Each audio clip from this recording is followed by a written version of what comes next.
Au premier plan, vous voyez le lac de Mout dans le canton de Glaris et derrière le lac de Limern. Ce sont deux lacs artificiels destinés à la production d'électricité. La centrale de pompage-turbinage de Lint-Limern, construite entre 2009 et 2018, a coûté 2,1 milliards de francs. L'eau est pompée du Limernsee dans le Moutsee lorsque l'électricité est bon marché et abondante, et en cas de besoin, l'eau tombe dans la direction opposée pour produire de l'électricité. Voici un petit quiz pour vous. Sachez que la consommation d'énergie en Suisse est d'environ 87 kWh par jour et par personne, et que le dénivelé entre le Limernsee et le Moutsee est de 620 mètres. Voici ma question. Combien d'eau faut-il pomper à 620 mètres pour libérer 87 kWh en redescendant? A. 1 litre, B. 10 litres, C. 100 litres, D. 1000 litres, E. 10 000 litres et F. Aucune des réponses n'est juste. Vous pouvez pauser la vidéo si vous avez besoin du temps pour réfléchir. Voici la réponse. F est correcte. Il fallait environ 51 000 litres, soit le contenu d'une piscine, pour la consommation d'un Suisse pendant une journée. Êtes-vous surpris comme moi? Retenons simplement que les quantités à pomper sont énormes. Ceci tient à la densité énergétique. Une pile au lithium contient environ 0,12 kWh par kilogramme. Les carburants liquides, environ 100 fois plus, l'uranium enrichi des millions de kWh par kilogramme.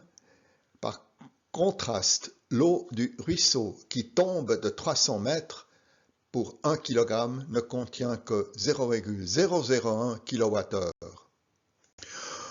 Au total en Suisse, en 2022, il y a 17 centrales de pompage-turbinage qui produisent environ 2 TWh d'électricité par an, soit 3,5% de la production totale. Ils peuvent donc contribuer à la stabilisation du réseau et à l'équilibre pendant quelques jours. Quand sera-t-il à l'avenir compte tenu du tournant énergétique?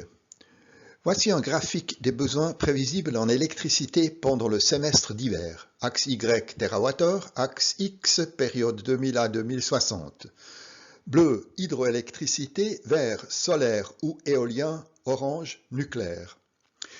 Si les centrales nucléaires sont effectivement arrêtées, un déficit d'au moins 10 TWh s'ouvrira, couvert, on l'espère, par des importations. Pourrait-on le combler avec des pompes et des nouveaux lacs de stockage? Probablement pas, car cela nécessiterait 4 milliards de mètres cubes d'eau pour une hauteur de chute de 1000 mètres, soit autant que le contenu de tous les lacs de retenue existants en Suisse. Et que fait-on dans les régions plates? L'entreprise Energy Vault de Lugano soulève des blocs de ciment à la place de l'eau et en descendant, ceux-ci produisent de l'électricité. Il y a 3 ans, cette entreprise a fait son entrée en bourse accompagnée de beaucoup de publicité, mais depuis son lancement, le prix de l'action a chuté de près de 90%. En conclusion, pour équilibrer l'offre et la demande, l'énergie électrique peut être transformée en énergie potentielle, c'est le pompage d'eau de bas en haut. Utile à court terme, mais on ne pourra pas corriger le manque d'électricité hivernale par le pompage en été. En Suisse, les possibilités du pompage-turbinage sont déjà largement exploitées et la méthode ne s'applique pas dans les pays plats.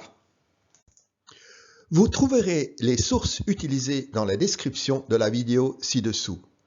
Commentaires et corrections via YouTube ou directement à bernhardhirschel.ch.